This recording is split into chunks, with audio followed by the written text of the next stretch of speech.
And now, live at 8. අයිබෝවන් එක්වන් අදත් ඇත දැනගන්න ලංකාවේ අංක එකේ සමබර ප්‍රවෘත්ති විකාශය ලයිව් ඇට් 8 සමගින්. අදත් ඔබ හමුවන මම චන්දන ජයසිංහ. මම ඉෂාරා සමරසිංහ. අදත් මුලින්ම බලමු ප්‍රධාන පුවත් සිරස්තල. ලෝපුරා ඉස්ලාම් බැතිමතුන් නිවෙස්වල සිටම රාමසාන් සමරති. අතීතයේ පටන් පැවති ඉස්ලාම් සහෝදරත්වය පළුදු කිරීමට අන්තවාදීන්ට ඉඩ නොදෙමු. ජනපති රාමසාන් සුබපැතුම් පණිවිඩයෙන් කියයි. රට ගොඩනැංවීමට එකාමින්ම එක් නොවනොත් අනාගතය අඳුරුයි. අගමැති නිවේදනයක් නිකුත් කරමින් පවසයි. ඉන්දියාවෙන් කොවිඩ් පැමිණීම වැළැක්වීමට මුහුදු සීමා ආරක්ෂක සැලසුමක්. කල්ගිය ඡන්දය ගැන මැතිවරණ සභාපති කියන කතාව. අපි ඡන්දයෙන් පවත්න්නේ කොහොමද කියන එක ගැන මාර්ග සිතියමක් සකස් කරමින් ඉන්නා මේ දවස්වල. ලොව පුරා ඉස්ලාම් භක්තිකයන් අද අතිමහත් භක්තියෙන් රාමසාන් උත්සවය සමරනවා. ඒ දින 30ක උපවාස සමයකින් අනතුරුවයි.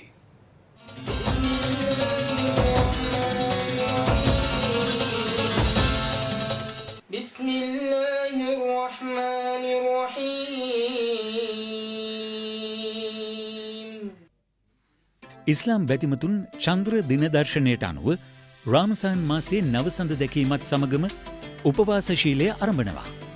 එම සමය තුළ ඔවුන් දන් දීම ඇතුළු යහක්‍රියාවල නිරත වීම අල්ලා දෙවියන්ට කරන ගෞරවයක් ලෙසයි ඔවුන් සඳහන් කරන්නේ. එම රාමසාන් සමය ඔවුන් අවසන් කරන්නේ රාමසාන් මාසයට පසු එළඹෙන අච්චල් මාසයේ නවසඳ දැකීමත් සමගයි. ඊයේ එම නවසඳ දැකීමත් සමග ඔවුන් සිය උපවාසශීලය අවසන් කළා. උපවාස සමය අවසන් කරන දිනයට පසු ඔවුන් එදින රාමසාන් උත්සවයේ ඉහළින් සමරන්නේ ඥාති හිත මිත්‍රාදීන් එක්ව උත්සවශ්‍රීයද සමගයි. එමෙන්ම එදින අලුයම ඉස්ලාම් බැතිමතුන් විශාල ක්‍රීඩා පිටි වැනි ස්ථානවලටත් පල්ලිවලටත් රැස් වී විශේෂ ආගමික නැමදීම්වලද නිරත වනවා. එහෙත් වෙනදා මෙන් ඔවුන් මෙවර ඒ සඳහා යොමු නොවුනේ පවතින COVID-19 අර්බුදය හමුවේ නිකුත් වී ඇති සෞඛ්‍ය උපදෙස්වලට අනුවයි. ඒ අනුව ඉස්ලාම් බැතිමතුන් අද සිය නිවෙස්වලම සිටමින් රාමසාන් උත්සවය සමරනු ලැබුවා. කොරෝනා 19 වසංගත රෝගය නිසා අද දින අපිට පල්ලියට නොහැකි වීම අවස්ථාව නිසා අද ගෙවල් වල අල්ලාහ් තාලා නාමයෙන් අපි අද ආගම ඉෂ්ට කරා. ඒ වගේම ලොකුවට අපි මෙදා පාර මේ අවුරුදු උත්සවය සමර වෙන්නේ මේ කොරෝනා වසංගතේ හින්දා මේ පාර ගෙවල් වලට වෙලා අපේ ආගමික වතාව නිෂ්ඨ කරගෙන සාමකාමීව මේ අවුරුද්ද සමරන්න අපි හැමෝම බැඳී සිටිනවා. අපි වගේම අනිත් අයත් ගෙවල් වලට වෙලා මේ වසංගත හේතුවෙන් ගෙවල් වලට වෙලා සාමකාමීව අවුරුද්ද සමරයි කියලා අපි හිතනවා. හැමෝගෙම ඉල්ලන සිටින්නෙත් එයයි. මෙරට පමණක් නොව ලෝපුරා වැඩි වශයෙන් දක්නට ලැබුණු තත්ත්වයක් එයයි. වෙනදා රාමසාන් දිනේදී අරාබියේ මක්කමට විශාල බැතිමතුන් පිරිසක් පැමිණියත් මෙවර දක්නට ලැබුණේ මෙවැනි තත්ත්වයක්.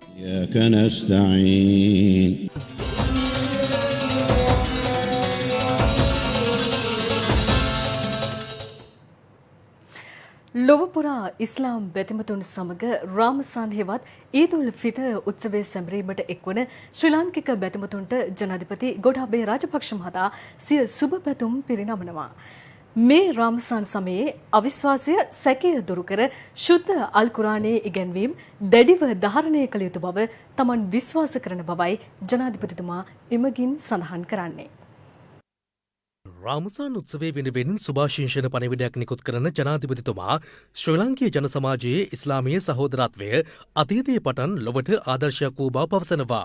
ඒ සහෝදරත්වය පළුදු කිරීමට අන්තවාදී සුළු පිරිසකට ඉඩ නොතිබිය යුතු බවත් එතුමා පවසනවා. අන්තවාදී අදහස් ඉස්ලාමීය දහමේ හරයට පසමිතුරු බව සැබෑ ඉස්ලාම් භක්තිකයන්ගේ පිළිගැනීම බවයි ජනාධිපතිතුමා එහිදී වැඩිදුරටත් දක්වන්නේ. අතිශය සංකීර්ණ මෙන්ම පෙර නොවූ විරූ ආකාරයේ අර්බුදයකට සමස්ත ලෝකවාසීන් මුහුණ දී සිටින මෙවන් වකවානුවක සහනශීලී වටපිටාවක් නිර්මාණය කරගත හැකි වන්නේ අන්‍යයන් කෙරෙහි සංවේදී වීමෙන් සහ ආත්ම දමනයෙන් බව රාමසාන් සමයේ සමාජයට දෙන පණිවිඩයේ බවත් ජනාධිපතිතුමා නිකුත් කළ රාමසාන් සුභාශිංසන පණිවිඩයේ දැක්වෙනවා. COVID-19 වසංගතයේ පවතින අර්බුදකාරී තත්ත්වයක් යටතේ රාමසාන් උත්සවයේ සමරන ඉස්ලාම් බැතිමතුන් වෙනුවෙන් අග්‍රාමාත්‍ය මහින්ද රාජපක්ෂ මහතාද සුභාශිංසන එක් කරනවා.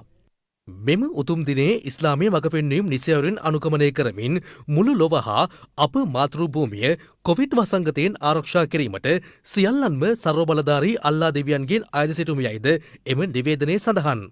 තවද ඉස්ලාම් බැතිමතුන් මාසයක් පුරා යෙදුණු උපවාසශීලය ඇතුළු සියලු යහක්‍රියා අල්ලා දෙවියන් විසින් පිළිගනිත්වා යයිද අග්‍රාමාත්‍ය මහින්ද රාජපක්ෂ මහතා ප්‍රාර්ථනා කරනවා.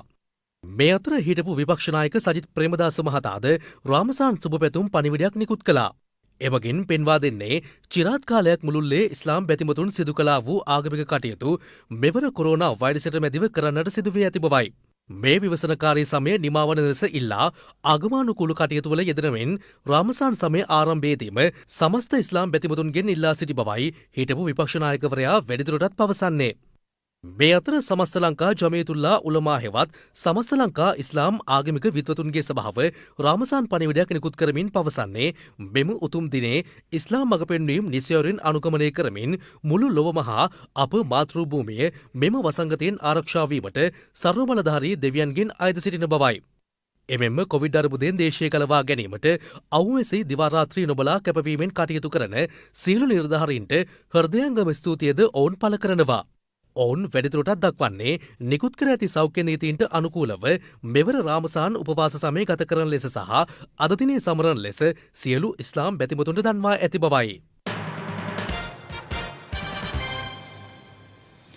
COVID-19 අර්බුදය හමුවේ රට පත්ව ඇති විපත්තිදායක තත්ත්වයෙන් ගොඩවීමට එකාවන්ව කටයුතු නොකළහොත් රට අනාගතය අතිශයින්ම අඳුරු වනු ඇතැයි අග්‍රාමාත්‍ය මහින්ද රාජපක්ෂ මහතා පවසනවා. මාධ්‍ය නිවේදනයක් නිකුත් කරමින් මේ මහතා පෙන්වා දෙන්නේ ඉදිරියේදී ලෝක ආර්ථිකයේ මහා අවපාතයක් සිදුවනු ඇති බවට පුරෝකථනය වී ඇති බවයි. අනාගතයේ සිදුවීමට ඉඩ ඇතැයි පෙනී යන ආර්ථික අර්බුදයක් පිළිබඳව අනතුරු අඟවමින් අග්‍රාමාත්‍ය මහින්ද රාජපක්ෂ මහතා එම නිවේදනය නිකුත් කර තිබෙනවා.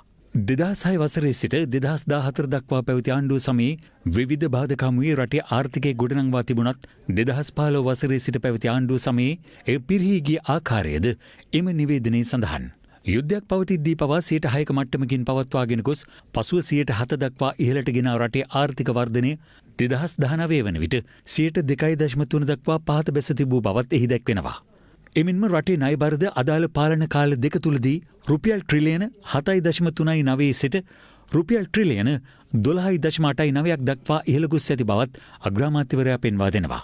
2014 වසරේදී රුපියල් 130කට තිබූ ඩොලරයක වටිනාකම 2019 දී රුපියල් 181 දක්වා වැඩි වූ බව පවසන අග්‍රාමාත්‍යවරයා පෙන්වා දෙන්නේ රටේ ආර්ථිකය මෙතරම් බිඳවැටීමට කිසිදු බාහිර බලපෑමක් එල්ල නොවූ බවයි. ඒ අනුව ඉකුත් වසරේ ජනාධිපති ගෝඨාභය රාජපක්ෂ මහතාට උරුම වූයේ සහ මුලින්ම විනාශ වූ ආර්ථිකයක් බවත් අගමැතිතුමන් සඳහන් කරනවා. ඉදිරියේදී ලෝකාර්ථිකය ඇතිවන තත්ත්වයන් නිසා මෙරට ජනතාවට විදේශ රැකියා සීමා වීමේ ඉඩක් පවතිනවා. ඒ අනුව ශ්‍රී ලාංකිකයන්ට පවතින එකම විකල්පය වන්නේ ශ්‍රී ලංකාව ගොඩනැංවීම පමණක් බව අගමැතිතුමන් අවධාරණය කරනවා. සිදුව ඇති විපතින් ගොඩේීමට එකාවන්ව කටයුතු කළේ නැතිනම් රටේ අනාගතය අතිශයින් අඳුරු විය හැකි බවත් අග්‍රාමාත්‍ය මහින්ද රාජපක්ෂ මහතා පෙන්වා දෙනවා. මෙවන් පසුබිමක ජනාධිපති ලේකම් පී.බී. ජයසුන්දර මහතා තමන්ගේ වැටුපෙන් කොටසක් පරිත්‍යාග කරන ලෙස කළ ඉල්ලීම විපක්ෂය විසින් නිර්දය ලෙස විවේචනය කර ඇති බවත් අග්‍රාමාත්‍යවරයා පවසනවා. 2006-2014 කාලයේ රටේ ආර්ථිකය නගා සිටුවීමට දායක වූ නිලධාරීන් හට මෙසේ පහර දී අපේක්ෂා කරන්නේ ආණ්ඩුවේ ආර්ථික පුනර්ජීව වැඩපිළිවෙල කඩාකප්පල් කිරීම බවයි අග්‍රාමාත්‍යවරයා පෙන්වා දෙන්නේ. එහෙත් මඩගැසීම හා බොරුව මත පදනම් වූ යහපාලන දේශපාලන සංස්කෘතියට පශ්චාත් COVID-19 ලෝකයේ තුල කිසිදු ඉඩක් නැති බව වටහාගත යුතු බවත් මහින්ද රාජපක්ෂ මහතා පවසනවා. එමෙන්ම ඉදිරියට එන අසීරු ගෝලීය ආර්ථික තත්ත්වයන් යටතේ ශ්‍රී ලංකා ආර්ථික පැවැත්ම හා රටේ දරුවන්ගේ අනාගතය රැඳී පවතින්නේ රට පාලනය කරන අයගේ දෘෂ්ටිය හා හැකියාව මත බවත් අග්‍රාමාත්‍යවරයා සේ නිවේදනයෙන් සිහිපත් කරනවා. මේ නිසා රටේ ජනතාව මේ කරුණු ගැන හොඳින් සිතා බලා රටට හිතකර තෝරා ගැනීම සිදු කළ යුතු බව පවසන අගමැතිවරයා COVID-19 වසංගතයේන මොහොතේ රටේ බලයේ සිටි යහපාලන කල්ලිය නම් රටට යන කලදසාව ගැන කිව යුතු නැතයිද පවසනවා. වර්තමානයේ රට පාලනය කරන්නේ ජය ගැනීමට නොහැකියයි කියූ යුද්ධයක් ජයග්‍රහණය කර ආර්ථිකයේද නගා සිට වූ කණ්ඩායමක් බවද පවසන අගමැතිවරයා පෙන්වා දෙන්නේ COVID-19 වසංගතයෙන් ලෝකයේ තුල ශ්‍රී ලංකාව ඉදිරියට ගෙන යාම සඳහා අවශ්‍ය වන්නේ එවන් නායකත්වයක් බවයි. දිවයිනේ සියලු පළාත්වලට අදත් හෙටත් ක්‍රියාත්මක වන ඇඳිරි නීතිය ලබන අඟහරුවාදායින් ඉවත් වනවා. කෙසේ වෙතත් අද මෙන්ම හෙටත් ඇඳිරි නීතිය අකුරටම ක්‍රියාත්මක විය යුතු බවයි පොලිසිය පවසන්නේ. COVID-19 වෛරසය ව්‍යාප්ත වීම හේතුවෙන් මෙරට ඇඳිරි නීතිය ක්‍රියාත්මක වීම ආරම්භ කළේ පසුගිය මාර්තු මාස 20 වෙනිදා සිටයි. අනතුරුව කොළඹ සහ ගම්පහ දිස්ත්‍රික්ක හැර දෙවයිනේ සෙසු දිස්ත්‍රික්කවල ඇඳිරි නීතිය ලිහිල් කිරීමට පියවර ගත් අතර කොළඹ සහ ගම්පහ දිස්ත්‍රික්කවල ඇඳිරි නීතිය අඛණ්ඩව ක්‍රියාත්මක කෙරුණා. කෙසේ වෙතත් ලබන අඟහරුවාදා සිට කොළඹ සහ ගම්පහ දිස්ත්‍රික්කවලටද දෙවයිනේ සෙසු දිස්ත්‍රික්කවලටද එකම වේලාවක් තුලදී ඇඳිරි නීතිය ක්‍රියාත්මක කිරීමටයි සැලසුම් කර ඇත්තේ. ඒ අනුව ලබන අඟහරුවාදා රාත්‍රී 10 සිට අලුයම 4 දක්වා පමණක් සමස්ත දෙවයිනම ආවරණය වන පරිදි ඇඳිරි නීතිය ක්‍රියාත්මකයි. මේ අතර ඇඳිරි නීතිය උල්ලංඝනය කරන්නන් අත්අඩංගුවට ගැනීමේ මෙහෙයුම් තවදුරටත් අඛණ්ඩව සිදුවන බව පොලිසිය පවසනවා. ඒ අනුව ඊයේ පසුරු 6 සිට අද උදෑසන 6 දක්වා කාලය තුල ඇඳිරි නීතිය උල්ලංඝනය කළ 515 දෙනෙකු අත්අඩංගුවට ගෙන තිබෙනවා. එම කාලය තුල පොලිස් භාරයට ගෙන ඇති රථවාහන සංඛ්‍යාව 152ක්. දිවයින පුරා ඇඳිරි නීතිය ක්‍රියාත්මක කළ පසුගිය මාර්තු 20 වෙනිදා සිට මේ දක්වා කාලය තුල ඇඳිරි නීතිය උල්ලංඝනය කිරීම සම්බන්ධයෙන් පුද්ගලයන් 63000කට ආසන්න සංඛ්‍යාවක් අත්අඩංගුවට ගෙන ඇති අතර එම කාලය තුල 18000කට ආසන්න රථවාහන සංඛ්‍යාවක් පොලිස් භාරයට ගෙන තිබෙනවා.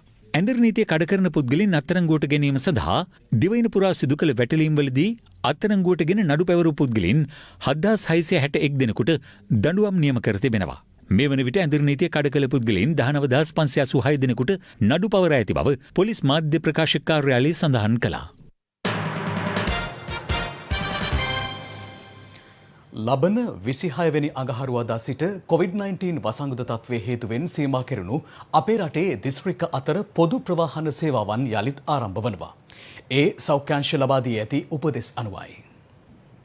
ඇඳිරි නීතිය ලිහිල් කිරීමට රජය කටයුතු කිරීමත් සමගයි කොළඹ සහ ගම්පහ දිස්ත්‍රික්ක හැර සෙසු දිස්ත්‍රික්ක අතර ගමනාගමනය සඳහා අවසර හිමි වුණේ.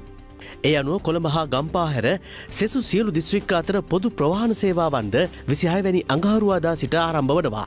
පෞද්ගලික බස් රථවලත් ඒ වගේම ලංගම බස් රථවලත් අවසර ලැබෙන්නේ සීට් ගානට පමණයි. නැගිටලා යන්න අවසරයක් නැහැ. ඒක නියාමනය කරන්න කොමිසමක් ඉන්නවා. ඒ වගේම පොලිසියටත් අවශ්‍ය උපදෙස් ලබා දීලා තිබෙනවා. අදාළ කටයුතු සිදු කරා. මේ අතර අද ජාතික ගමනාගමන කොමිෂන් සභාව සහ බස් සංගම් අතර මේ පිළිබඳව සාකච්ඡාවක්ද පැවැත්වුණා. තීරණය වුණේ අලුයම 4:00මාරටත් අවසානයේ තියෙන්නේ පිටත්වීම ඒ දක්වා කොළඹට ඇතුළු නොවි ඒ කියන්නේ මීගමුව නිට්ටඹුව අවිස්සාවේල්ල පානදුර සීමාවලින් බස් රථ නතර කරන්න කාල සීමාවක් වෙන් කරලා තියෙනවා විනාඩි 45ක් හෝ බස් රථයක මගින් 30ක් නැග්ගාම ගමන් ආරම්භ කරන්න කියලා අපි යෝජනාවක් කරා බස් රථවල යන මගීන්ගේ අනන්‍යතාවය තහවුරු කරගන්න මගින් තමන්ගේ නම සහ ලිපිනය බස් රථ කොන්දස්තර මහතුන්ට ලබා දෙන්න ඕන. අපි රක්ෂණ ක්‍රමවේදයක් ආරම්භ කරන්න යෝජනා කරා. මේ කොවිඩ් එකත් ඒකට යටත් කරන්න කියලා අපි අද යෝජනා කරා. ප්‍රවාහන සේවාවන් ආරම්භීමත් සමග බස් සංගම් වැඩිපුර මුදල් අය කිරීමේ සූදානමක් පවතින බවට කතාවට ඇමතිවරයා මෙලෙස පිළිතුරු ලබා දුන්නා. ඒ කිසිසේත් ඉඩ දෙන්න පුළුවන් කමක් නැහැ. අපිට අගී ජනතාවට අයිතියක් තියෙනවා තමන් ගාස්තුව ගෙවලා යන්නේ සීට් එකේ. පහුගිය කාලේ නැගිටලා ගියා. නමුත් ඒ තත්ත්වය ඉස්සරහටත් ඇති වෙන්න ඉඩ තියන්න බෑ. එහෙම වැඩි ගාස්තුවක් ගෙවන්න කිසිදු ආකාරයක අපි ඉඩක් දෙන්නේ නැහැ. බස් රථ හිමියන්ට සාධාරණ ප්‍රශ්නයක් තියෙනවා. ඒක අපි වෙනම රාජ්‍ය සමග කතා කරලා යම් උදව්වක් කරන්න පරිම උත්සාහයක් දරනවා. නමුත් මගින්ට ඒ බරපතවන්න කිසිසේත් ඉඩ තියන්න පුළුවන් කමක් නැහැ. ශ්‍රී ලංකා දුම්රියත් යලි ආරම්භන ජන ජීවිතයට සහාය දෙන්න සූදානම්. රාජ්‍යංශයේ වෙන්ම පෞද්ගලික අංශයේද සේවක සේවිකාවන් 16000කට අධික පිරිසක් මේ මොහොත වනවිටත් දුම්රිය පහසුකම් ඉල්ලා Tamanගේ අයදුම්පත් ඉදිරිපත් කර තිබෙනවා. ඒ අනුව සාමාන්‍ය දුම්රිය 27ක් වගේම නගරාන්තර දුම්රිය 2ක්ද මේ වන විටත් මගී ප්‍රවාහනය සඳහා සූදානම්. හැබැයි කලින් වගේ හැමෝටම මේ දුම්රියවල ගමන් කරන්න බෑ. විශේෂයෙන්ම අපි මේ දුම්රිය සියල්ලක්ම ධාවනයට එකතු කරලා තියෙන රාජ්‍ය සහ පෞද්ගලික අංශයේ රාජකාරීන් සඳහා පැමිණෙන අයට පමණයි. පුද්ගලික කිසිම ගමනක් සඳහා යන අයට මේ දුම්රියවල ගමන් කළ නොහැකි. රාජකාරී හැඳුනුම්පත ඉදිරිපත් කළ යුතුයි තියෙන සෞඛ්‍ය උපදෙස් අනුව හිටගෙන ඒම සඳහා කටයුතු කරන්න එපයි කියන ඉල්ලීම කරන්න කැමැති. තමන්ගේ සියලු විස්තර දුම්රිය ස්ථානයේ ලේඛනගත කරගෙන දුම්රිය ගමන් කිරීම සඳහා පෙර සතියේ වගේම තමන්ට ටෝකන් එකක් ලැබෙනවා. අඟහරුවාදා උදෑසන සිට ගමන් ආරම්භ කරන සියලුම දුම්රිය ගමන්වාර පිළිබඳව කාලසටහන ඔබට www.live@8.lk අපේ වෙබ් අඩවියෙන් දැනගන්න පුළුවන්. ඇඳිරි නීතිය ලිහිල් වී රැකියා ආරම්භ වීම නිසා වැඩි වැඩියෙන් මගින් පැමිණීමත් සමග දුම්රිය තුල ගැටලු ඇතිවීමේ හැකියාවක් පවතිනවා. සීට් වලට පළවෙනි අයිතිවාසිකම තියෙන්නේ කලින් ආසන වෙන් කරවාගත්තු අයට. ඉතිරි ආසන වලට එන පිළිවෙල අනුව ඒ ගමනාගමනයට අවසර දෙනවා. කලින් දුම්රිය දෙපාර්තමේන්තුවේ ලියාපදිංචි වෙලා නැත්නම් ඕකන් පත නැතුව දුම්රිය ගමන් කළ නොහැකි. ප්‍රායෝගික ගැටලුවක් ඇති වෙයි සමහරලාට ටික දවසක් යනකම්. ඇඳිරි නීතිය ලිහිල්ුණාට තවමත් COVID-19 අපාතරින් සම්පූර්ණයෙන්ම තුරන් වෙලා නැහැ. එනිසාවෙන් පොදු ප්‍රවාහන සේවාවන් භාවිත කිරීමේදී ඔබ හොඳින් මතක තබා ගන්න සෞඛ්‍යංශ ලබා දී තිබෙන උපදෙස් සියල්ලම ඒ ආකාරයෙන් නිවැරදිව අනුගමනය කරන්නට. අධිකරණයේ පෙත්සම් විභාග අවසන් වනතුරු පාර්ලිමේන්තු මැතිවරණය පැවැත්වෙන දිනයක් පිළිබඳ ප්‍රකාශයට පත් නොකරන බව මැතිවරණ කොමිසමේ සභාපති මහින්ද දේශප්‍රිය මහතා පවසනවා. අද ස්වර්ණවාහිනියට අදහස් දක්වමින් ඒ මහතා පැවසුවේ සෞඛ්‍ය ආරක්ෂිත ක්‍රමවේදවලට යටත්ව මැතිවරණය පැවැත්වීමේ හැකියාව පිළිබඳව සාකච්ඡා කරමින් පවතින බවයි. පාලිත කොරෝනා තත්ත්වයක් යටතේ ඡන්ද විසීම පවත්වන්නේ කොහොමද කියන එක පිළිබඳව අපි පසුගිය මාර්තු මාසයේ මුල ඉඳලම ප්‍රජා සෞඛ්‍ය පිළිබඳ විශේෂඥ රජයේ සෞඛ්‍ය සේවා අධ්‍යක්ෂ ජෙනරාල්වරයාගේ නිලධාරීන් සෞඛ්‍ය ලේකම්වරිය යනාදීන් සමග අපි සාකච්ඡා පවත්වලා තියෙනවා. ඒ තියෙන මූලික කරුණු තුන භෞතික දුරස්ථභාවය, නිරන්තරයෙන් අත්සේදීම සහ සැනිටයිස් කිරීම, එහෙම නැත්නම් අත්වසුම් භාවිතා කිරීම, මුඛ ආවරණ භාවිතා කිරීම. මම දැනුත් භාවිතා කරගෙන ඉන්නේ මේ සංකේතයක් ඇටියට තමයි. අපි ඒ තුන යොදලා ඡන්දයෙන් පවත්වන්නේ කොහොමද කියන එක ගැන අපි මැතිවරණ කමිෂන් සභාවේ අපි එක්කම එකතු වෙලා මාර්ගසිතියමක් සකස් කරමින් ඉන්නවා මේ දවස්වල. එක්කම අපි වැඩ කිරීමේ ක්‍රමවේදය සකස් කිරීමටත් සෞඛ්‍ය අධ්‍යක්ෂ ජෙනරාල්වරයාගේ දෙපාර්තමේන්තුවේ නිලධාරීන්ගේ සහාය ලබා ගැනීමෙන් ක්‍රියා කරනවා. ඡන්ද විමසීම සදාකාලිකවම කල් දැමීමේ කිසිදු බලාපොරොත්තුවක් මැතිවරණ කොමිෂන් සභාවට නැහැ. කමිෂන් සභාව තුළ බෙදී අභ්‍යන්තර සටන් යනාදී කිසිවක් නැහැ. අපි දෙදෙනාගේම සහ නිලධාරීන් සියලු දෙනාගේම බලාපොරොත්තුව ජනතාවට සෞඛ්‍යමය කිසිදු බාධාවක් නොවන විදියට ඡන්ද විසීම පැවැත්වීම. අප්‍රේල් මැයි මාසවලදී දීපු රුපියල් 5000 දීමනාව ගෙවීමේදී දේශපාලන බලපෑම් ලැබෙනවා කියලා අපට පැමිණිලි ලැබිලා තිබුණා. අපි නමුත් නවත්තන්න කියලා නැහැ. ජුනි මාසෙදිත් මේ දීමනාව දෙනවා නම් ඒ දීමනාව දීම රට සාමාන්‍ය තත්ත්වයට ඇවිල්ලා නම් ඒ සම්බන්ධයෙන් සලකා බැලීමක් කරන්න කියලා තමයි අපි ඉල්ලුවේ. ඒකම අපි කිව්වා ඒක දෙනවා නම් දේශපාලන මැදිහත් වීම වලින් තොරව දෙන්න කියලා. ඒකෙන් අපි අදහස් කරනවා පැහැදිලිවම දීම අපි වැළැක්වීමක් කරන්නේ නැහැ කියලා. පක්ෂ අර්බුදය, ඩීල් දේශපාලනය හා ඉදිරි මහා මැතිවරණය යන කාරණා සම්බන්ධයෙන් මේ දිනවල දේශපාලනයේ වැඩි කතා බහට ලක්වනවා. ඒ පිළිබඳව පක්ෂ විපක්ෂ දේශපාලඥයින් අදත් මෙලෙස අදහස් පළ කළා. කියන කතා ආණ්ඩුවේ වමනාව අපි දන්නවා. එතකොට රනිල් වික්‍රමසිංහ මැතිතුමාගේ කල්ලියේ වමනාව අපි දන්නවා. එයාලට ඕනේ බලය නෙමෙයි. රටේ බලය නෙමෙයි. ඒවලට ඕනේ පක්ෂයේ බලය. දැන් බලන්න බොහොම පැහැදිලිවයි සජිත් ප්‍රේමදාස මැතිතුමාව මේ පක්ෂයෙන් එළියට විසිකරගන්න වමනා තිබුණු අයගේ වමනාව දැන් බොහොම පැහැදිලි. සමහර නියෝජ්‍ය නායකයන් ඉල්ලනවා. සමහර මහලේකම්කම් ඉල්ලනවා. අපි මැතිවරණයෙන් පස්සේ මේ රටේ ජනතාවත් එක්ක පෙන්නනවා එක්සත් ජාතික පාක්ෂිකය කොතනද ඉන්නේ කියලා. ඒ පෙන්නලා තමයි අපි සිරිකොත බලය අල්ලන්නේ. ඒ නිසා තමයි අපි එක්සත් ජාතික පක්ෂයට සහ කැඩිච්ච කණ්ඩායමට කියන්නේ සංයමයෙන් කටයුතු කරන්න, ජනතා විශ්වාසය තවදුරටත් අඩු කරගන්න එපා. මොකද විපක්ෂය තවදුරටත් දුර්වල වුණොත් එහෙම ඒක රටට හොඳ නැහැ. මේ වෙලාව වෙනකොට මැතිවරණය පවත්වන දිනයක් නියම කරගන්න බැරි වෙලා තියෙනවා. විශේෂයෙන්ම දිනපතා ආසාදිතයින්ගේ ප්‍රමාණය වැඩි වෙන නිසා රජයේ සේවකයන්ගේ ජීවිත අපහසුතාවයට පත් කරලා මැතිවරණයක් පවත්වන්න පුළුවන් කාලයක් නැහැයි කියන එක බොහොම පැහැදිලිව වෙලාවක් නෙමෙයි කියන එක මැතිවරණ කොමිෂන් සභාව කියලා තියෙනවා. අපිට තියෙන ආරංචි මාර්ග අනුව මේ දැන් මේ නඩුවේ තීන්දුව ප්‍රකාශයට පත් කිරීමෙන් පසුව මැතිවරණ කොමිසම විසින් දින නියම කිරීමක් කරයි කියන එක තමයි දැනට තියෙන වටපිටාවේ තියෙන්නේ ආරංචි මාර්ග.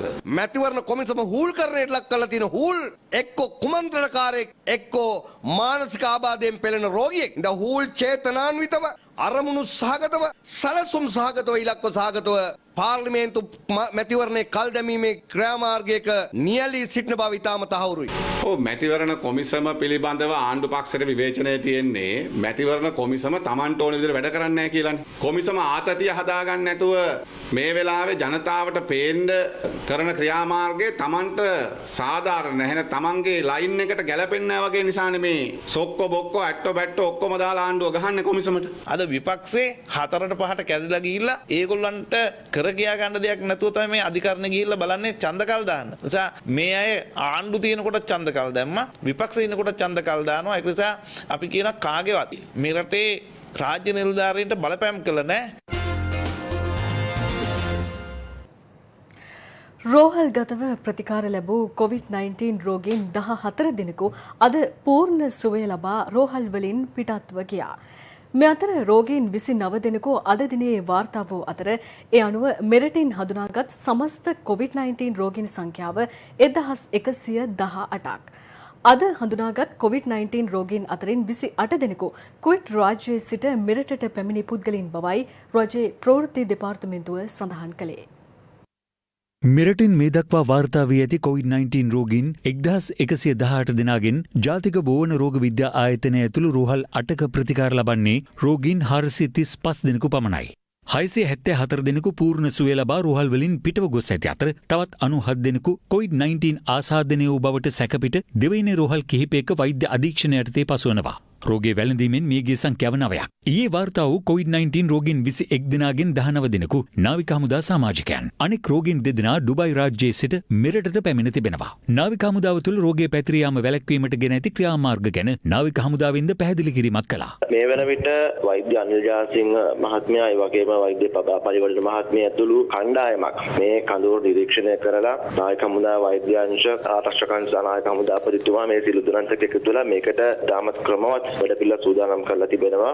පසුගිය දිනවල අපිට මේ නිරෝධායන කටයුතු ඒ වගේම ප්‍රතිකාර කටයුතු සියලුම දේවල් සිදු කරීමේ වැලිසර කඳවුරු පරිශ්‍රය ඇතුළත. නමුත් මේ වන විට අපිට පුළුවන්කම ලැබිලා තියෙනවා ශ්‍රී ලංකාවේ උදා හමුදාව යටතේ තිබූ නිරෝධායන මධ්‍යස්ථාන ඒ වගේම නායක හමුදාව විසින් පවත්වාගෙන නිරෝධායන මධ්‍යස්ථාන වල හිටපු සාමාන්‍ය ජනතාව ඒ වගේම ශාල ප්‍රමාණයක් ඉවත්වලා තිබෙන නිසා ඒ නිරෝධායන පහසුකම් නායක හමුදාවට ලබා ගැනීමට. ඒ අනුව අපි වසංගත රෝග ඒකකයේ මගින් ලබා තිබුණේ නිර්දේශ මත අපි නවලසර නායක හමුදා කඳවුරන සියලුම දෙනා විධිමත් ක්‍රමවේදයක් අනුව නිරෝධායනය කරන්න අපි කටයුතු සූදානම් කළා. මේ වෙන විට නායක හමුදා පුද්ගලයන් පිට පළාත්වල සහ නිරෝධායන මධ්‍යස්ථානවල කණ්ඩායම් වශයෙන් අපි අරගෙන නිරෝධායන පටන් ගන්න තිබෙනවා. මේ කාල රාමුව තුළ ජත් බලාපොරොත්තු වෙන ඉතාමත් ඉක්මනට මේ වෛරසය නායක හමුදාවෙන් අපිට ඉවත් කරගෙන පුළුවන් වෙයි කියලා. මේ අතර COVID-19 රෝගයේ වැළඳී සිටි නාවික හමුදා සමාජිකයන් 10 දෙනෙකු ඊයේ සුවය ලබා රෝහල් වලින් පිටත්ව ගියා. ඒ අනුව නාවික හමුදා සමාජිකයන් 293 දෙනෙකු පූර්ණ සුවය ලබා පිටව ගොස් තිබෙනවා.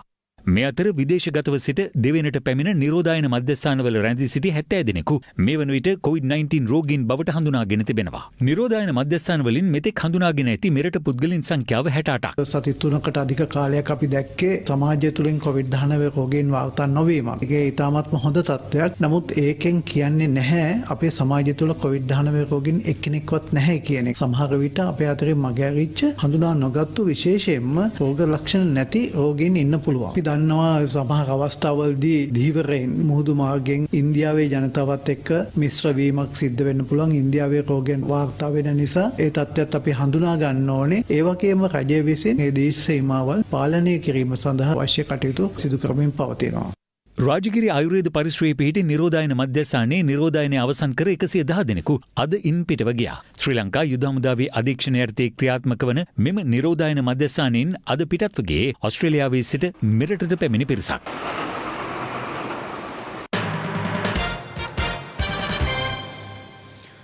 හදිසි අනතුරක් සිද්ධ වෙන්න ගතවන්නේ හිතා ගන්නවත් බැරි පුංචි වෙලාවක්. වැඩ කටයුතු කරන හැම තැනකදීම හැම වෙලාවෙදීම ආරක්ෂාවට මුල් තැන දී යුත්තේ ඒ නිසාමයි. හදිසි අනතුරක් නිසා 26 හැවිරිදි තරුණයෙකුට ජීවිතය අහිමි වුණු මේ කතාවත් අපට මතක් කර දෙන්නේ අවදානම ගැන අවධානයෙන් සිටීමේ වැදගත්කමයි. 26 හැවිරිදි ගයන් මදුශංක නිෂ්පාදන කළමනාකරුවෙකු ලෙස සේවය කළේ මීගොඩ ආටිගල ප්‍රදේශයේ තාඩු කර්මාන්ත ශාලාවක. ඊයේ උදෑසන සුපුරුදු පරිදි රාජකාරී යන ගයන් හදිසි අනතුරකට මුහුණ දුන්නා. ඒ ටොන් 50ක් පමණ බර තහඩු රෝලක් තවත් ස්ථානයකට රැගෙනමින් තිබූ උපකරණයක යකඩ කුට්ටියක් ගැලවී ගොස් ඔහුගේ හිස මතට කඩා වැටීමෙන් මේ මාරකානතුරෙන් ගයාන් එම ස්ථානයේදීම මිය ගියා. පෙරවරු 11ට පමණ අනතුර සිදුවුණු ආකාරය කම්මලේ CCTV කැමරාවල පටිගත වී තිබුණේ මෙලෙසින්.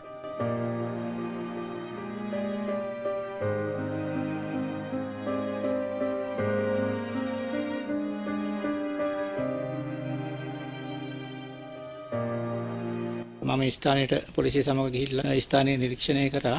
ඒ අවස්ථාවේ දැක්කා මෙම මීගේ අය නිෂ්පාදන කට්ටල අසල බිම මුණින් අතර වැටි ඉසින් ලේ ගලමින් තිබුණා. තහඩු තල්ලු කරමින් සිටින අවස්ථාවක මෙම අනතුර සිදු වූ බවට විමර්ශනවලදී මාහට දැන ගැනීමට ලැබුණා. මේ අවාසනාවන්ත ඉරණමට මුහුණ දුන් ගයාන්ගේ මවත් පියාත් ජීවතුන් අතර නැහැ. උපන් ගම කැකිරාව වුණත් ගයාන් මේ දිනවල නතර වෙලා ඉඳලා තියෙන්නේ අලව්ව මහරච්චි මුල්ල තියෙන ඔහුගේ ඥාති නිවසක. අපේ අක්කගේ පාල පුතා අක්කයි අයියා දෙන්නම නැති වුණා. ඊට පස්සේ එයා පලාගත්තේ. එයාගේ ලොකුව පස්සේ වැට්ට ගියේ මෙහෙ ඉඳලා අම්මා නැති වුණාට පස්සේ මෙහෙ හිටියේ අපිට ආරංචි වුණා ඇක්සිඩන්ට් එකක් වුණා කියලා. අපි දන්නේ හරියටම ඊට පස්සේ තමයි ආරංචි වුණේ. දැන් මාස 3ක් 4ක් වගේ වෙනවා මේට ඇවිදලා ගෙදර යන්න තමයි සූදානම් වෙලා හිටියේ. ඊයේ නිවාඩු දාලා ගෙදර යනවා කියලා. ඉතින් ඊයේ තමයි දවල් වෙනකොට අපට දැනගන්න හම්බුනේ මෙහෙම අනතුරක් වෙලා කියලා. ඉංජිනේරු උපාධියක් හදාරලා තියෙන 26 වර්ධි ගයන් මදුශංක තහඩු කම්මලේ සේවයට ඇවිත් තින්නේ මීට මාස 6කට කලින්. අධ්‍යාපන කටයුතු සාර්ථකව අවසන් කරලා ජීවිතේ ගොඩනගන්න හීනමවපු ගයන්ට අත්තුණු අවාසනාවන්ත ඉරණම ගැන ඔහුගේ සහෝදර සේවකයන් වගේම ඥාතීනොත් කම්පා වෙනවා.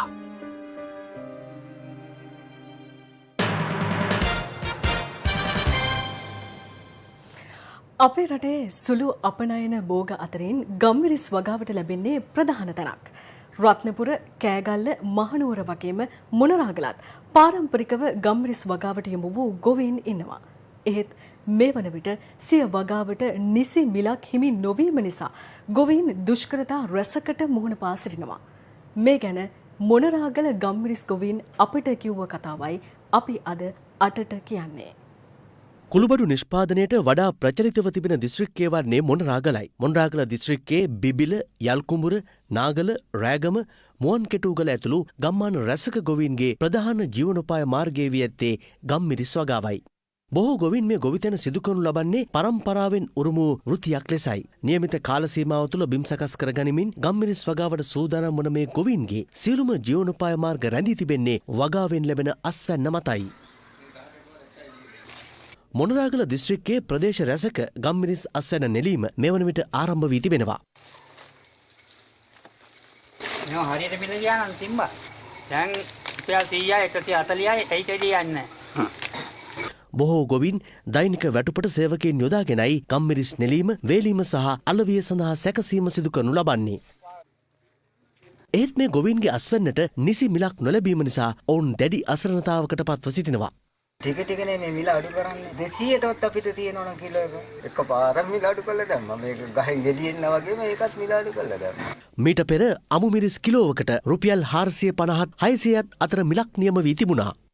නමුත් මෙවර ගම්මිරිස් කිලෝවක් රුපියල් 150කටවත් අලෙවි කර ගැනීමට නොහැකි වී ඇති බවයි මෙම ගොවීන් පවසන්නේ. ගොවියෝ ලොකුවට බලාපොරොත්තු වුණා පහුගිය කාලේ මිල වැඩි වෙයි කියලා. නමුත් තාම විවිධ ගම්මිරිස් මිල කිලෝයකට රුපියල් 150ක් වගේ සුළු මුදලක් තමයි ලැබෙන්නේ. වේලුණු ගම්මිරිස් කිලෝවක් මීට පෙර රුපියල් 1000ත් 1300ත් අතර මිලකට අලෙවි කිරීමට හැකි වුවත් මෙවර වේලුණු ගම්මිරිස් කිලෝවක් රුපියල් 500ත් 600ත් අතර මිලකටයි අලෙවි කිරීමට හැකි වී තිබෙන්නේ. වේලා පිළ 1250ට 1300 දුන්නානේ. වේලා තියාගත්ත නැහැ නේ. මම ගියේ 500යි 1000 ගානට තිබ්බේකනේ. මේ හේතුවෙන් වගාව සඳහා ලබා දී ඇති බැංකු ණය පවා පියවා ගැනීමට නොහැකි තත්ත්වයක් උදා වී තිබෙනවා. මෙම පිරිස වගකිව යුතු බලධාරීන්ගෙන් ඉල්ලා සිටින්නේ ගම්මිරිස් අස්වැන්නට නිසි මිලක් නියම කර ගම්මිරිස් ගොවියා රැක දෙන ලෙසයි. මිල වැඩි කරනවා කියලා කිව්වට තාම වැඩි උනේ නැහැ. ඉතින් අපේ දෙත් මිල යවනවා නම් අපිට රජෙන් ආධාරයක් කිසිම ආධාරයක් ඕනේ රට තුළ පවතින සහල් අර්බුදය සම්බන්ධයෙන් විවාදයකට ලෙස ව්‍යාපාරික ඩඩ්ලි සිරිසේන මහතා ඊයේ පාර්ලිමේන්තු මන්ත්‍රී රොෂාන් රණසිංහ මහතාට සහ නාමල් කරුණාරත්න මහතාට අභියෝගයක් සිදු කළා. අද එම අභියෝගයට රොෂාන් රණසිංහ මහතා මෙන්ම නාමල් කරුණාරත්න මහතාද ප්‍රතිචාර දැක්වුවා. පොළොන්නරුවේ පිහිටි ඩඩ්ලි සිරිසේන මහතාට අයත් සහල් මෝල් වෙත ඊයේ පාරිභෝගික අධිකාරියේ නිලධාරීන් පැමිණ එහි ඇති සහල් තොග නිරීක්ෂණය කළා. එහිදී සංගවා ඇති සහල් තොග පිළිබඳව සොයා බැලුවා. මේ අපි කියමුකෝ අපි ඩඩ්ලි මහත්තයා ලංකාවට කන්න දෙනවා ඉදිරි සුමාන දෙක තුනට මම ගානේ දෙනවා කිලෝ කොච්චර B කිලෝ හාල් කිලෝ හදන්න පුළුවන් සර් ලක්ෂ 107ක්. ඔව්. දවසේ අවශ්‍යතාවය ලක්ෂ 50යි. එතකොට දවස් දෙකකට පුළුවන්. දවස් දෙකයි. මේ මහකන්න ඉවරුණා විතරයි මහකන්න ඉවරලා මාසෙකමාරක් යද්දි වී නෑ කියන්න බෑ. මාස 6කට කණ්ඩ වී ස්ටොක් කරලා තියෙන්නේ. කො මේ වී වෙන කොහාට හරි වාෂ්ප වෙන්න ඕනේ. එහෙම දෙයක් උඩේ නෑ. මේ වී ගබඩාවල තියෙනවා. ඒක ප්‍රසිද්ධියේ කියන්න ඕනේ. මේ ඇවිල්ලා මුලාවක් කරන්නේ. පාරිභෝගික අධිකාරියට කොලේ වහලා ගහන වැඩක් වෙන්නේ. අගේ සම්මත කරපු රුපියල් 50 වී මිලෙන් ඉහළට ගිහිල්ලා මහ පරිමාණ මෝල් හිමියෝ විශාල වී ප්‍රමාණයක් ගබඩා කරලා තියෙනවා. මේ ගබඩාවල වී තියෙනවා. සහල් ඒකාධිකාරයක් තියෙනවා මෙතන රටේ. ඒ ඒකාධිකාරය මිදහෙලන්න මේ සම්පකාර සමිති විදිහට අපිට ලොකු සහයෝගයක් රජයෙන් හම්බෙනවා නම් ඒ තත්ත්වයට විදිහත් වෙන්න පුළුවන්. මේ අතර රට තුළ සහල් අර්බුදයක් නිර්මාණය කිරීමට හිටපු පාර්ලිමේන්තු මන්ත්‍රී රොෂාන් රණසිංහ මහතා සහ සමස්ත ලංකා ගොවිජන සම්මේලනයේ ජාතික සංවිධායක නාමල් කරුණාරත්න මහතා උත්සාහ දරන බවට ඩඩ්ලි සිරිසේන මහතා ඊයේ චෝදනා කළා.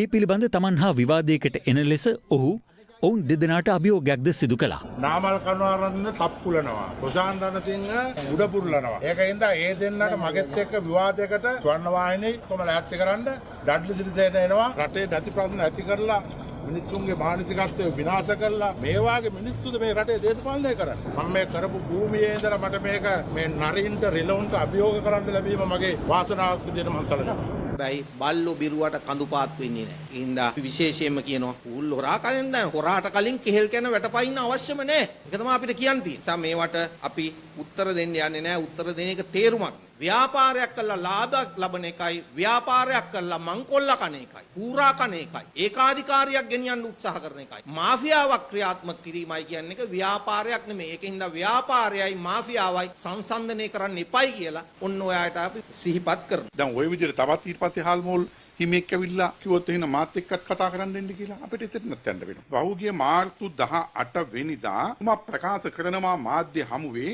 ලංකාවේ හාල් වී හිගයක් නැහැ. 2021 අප්‍රේල් පහු වෙනකම් ඛණ්ඩ හාල් වී තියෙනවා කියලා. ඒ වගේම තමයි ගිය අප්‍රේල් 15 වෙනිදා එතුමා නැවත ප්‍රකාශයක් කරනවා මේ වෙලාවේ ලාභ පාඩු ගැන කතා කරගෙන ඉන්න වෙලාවක් නෙමෙයි. රජය නියම කරන ඕනම මිලකට සහල් ලබා දෙන්න මම සූදානම්. වචන දෙකේ මිනිහෙක් නෙමෙයි මම කියලා. හැබැයි දැන් ඊයේ ඌගේ ප්‍රකාශත් එක්ක පැහැදිලි වෙනවා වචන දෙකේ මිනිස්සුද වචන 4-5 මිනිස්සුද කියන කාරණේ. This is Live at 8. තවත් දේශීය පුවත් කිහිපයක් සමගින් දැන් රටවටින් අටට. හැටන් ඩන්බාර් වීදියේ තරුණෙක් සිය යතුරුපැදිය පාලනය කරගත නොහැකිව අසල නිවසක ගේට්ටුවක ගැටී එම සාන්නයේදීම ජීවිතක්ෂයට පත් වුණා. මියගොස් ඇත්තේ 30 හැවිරිදි ඩන්බාර් වීදියේම පදිංචි තරුණයෙක්. කෑගල්ල අවිස්සාවේල මාර්ගයේ මුහුදුගම විහාරය අසල පාපෙදියක් තල්ලු කරමින් මාර්ගයේ ගමන්ගත් පුද්ගලයෙකු පිටුපසින් පැමිණි මෝටර රථයක ගැටී අනතුරකට ලක්ව එම සාන්නයේදීම මිය ගියා. මියගොස් ඇත්තේ 60 හැවිරිදි මුහුදුගම ප්‍රදේශයේම පදිංචිකරුවෙක් වන අතර අනතුර සම්බන්ධයෙන් මෝටර රථයේ රියදුරු රුවන්වැල්ල පොලිසිය අත්අඩංගුවට ගත්තා. නීති විරෝධීව අලෙවි කිරීම සඳහා මහනුවර නගරයට වෑන් රථයකින් ප්‍රවාහනය කළ දුම්වැටි තොගයක් සැකකරුවන් දෙදෙනෙකු සමග කොළඹ සුරාබදු ඒකකය මගින් අත්අඩංගුවට ගෙන තිබෙනවා. වැටලීම අතරතුර වෑන් රථයේ සිටි සැකකරුවන් පලා යාමට උත්සාහ දරා තිබෙනවා. එහිදී සැකකරුවන් දෙදෙනෙකු අත්අඩංගුවට ගැනුණු අතර වෑන් රථයේ තිබී දුම්වැටි 5000ක් සුරාබදු නිලධාරීන් බහරයට ගැනුණා.